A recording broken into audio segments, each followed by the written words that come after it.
سلطان محمد فاتح، جو اپنے دور کے عظیم ترین مسلم حکمرانوں میں شمار کیے جاتے ہیں، خلافت عثمانیہ کے 7ویں سلطان تھے۔ ان کی پیدائش 30 مارچ 1432 کو ایڈرنا میں ہوئی اور وہ اپنے والد سلطان مراد دوم کی تربیت اور تعلیم کے زیر اثر پروان چڑھے۔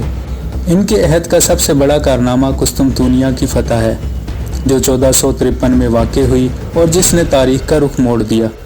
قسطنطنیہ، جو مشرقی رومی سلطنت بازنطینی سلطنت کا دارالحکومت تھا، صدیوں تک مسلمانوں کے لیے ایک اہم ہدف رہا ہے۔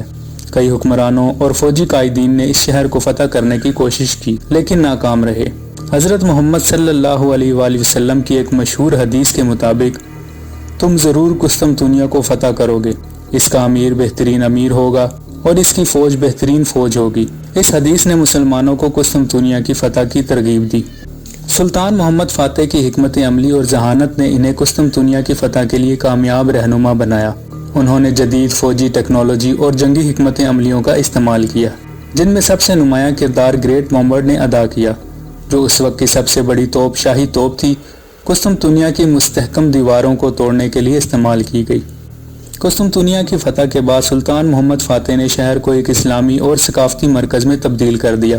انہوں نے کئی مساجد، مدراس اور دیگر عمارات تعمیر کی، جن میں سب سے مشہور آیا صوفیہ شامل ہے، جسے ایک عظیم و شان مسجد میں تبدیل کیا گیا۔ سلطان محمد فاتح نے اپنے دور حکومت میں کئی عسکری اور سیاسی اصلاحات کی۔ انہوں نے خلافت عثمانیہ کو ایک مضبوط ریاست میں تبدیل کیا اور اس کی حدود کو وسیع کیا، جس میں بلقان، اناطولیہ اور موجودہ ترکی کے دیگر علاقے شامل تھے۔ ان کی قیادت میں عثمانی فوج نے نہ صرف یورپ بلکہ ایشیا اور افریقہ کے مختلف حصوں میں بھی کامیابیاں حاصل کی۔ سلطان محمد فاتح کی شخصیت میں کئی خصوصیات تھی جو انہیں ایک عظیم حکمران بناتی ہیں۔ وہ علم کے شیدائی تھے اور مختلف زبانوں میں مہارت رکھتے تھے، جن میں عربی، فارسی، یونانی اور لاطینی شامل تھیں۔ انہوں نے علم و فنون کی سرپرستی کی اور اپنے دربار میں علماء، دانشوروں اور فنکاروں کو جمع کیا۔ ان کے دور میں علمی ترقی اور ثقافتی احیاء کا دورہ تھا۔ سلطان محمد فاتح کا کردار نہ صرف ایک فاتح کی حیثیت سے بلکہ ایک معمار اور مسلح کی حیثیت سے بھی اہمیت رکھتا ہے۔ انہوں نے استنبول کو ایک عظیم الشان شہر میں تبدیل کیا اور اسے مسلمانوں کا ایک ثقافتی، علمی اور تجارتی مرکز بنایا۔ ان کے اقدامات نے خلافت عثمانیہ کو عالمی سطح پر ایک مضبوط طاقت کے طور پر متعارف کروایا۔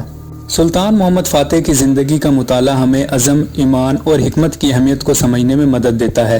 ان کی کامیابیاں صرف عسکری میدان تک محدود نہیں تھی، بلکہ انہوں نے اسلامی ثقافت اور تمدن کو بھی فروغ دیا، جو آج بھی ان کے کارناموں کی یادگار کے طور پر قائم ہیں۔ سلطان محمد فاتح کی وفات 3 مئی 1481 کو ہوئی، لیکن ان کا ورثہ آج بھی قائم ہے۔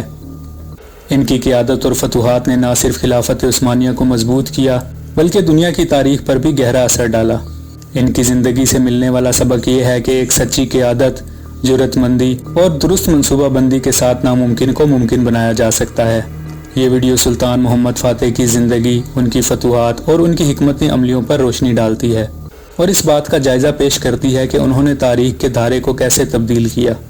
ان کی کہانی ایک ایسی داستان ہے جو ہر اس شخص کے لیے متاثر کن ہے جو عظیم مقاصد حاصل کرنے کا عزم رکھتا ہے۔ مزید ویڈیوز کے لیے چینل کو سبسکرائب کریں۔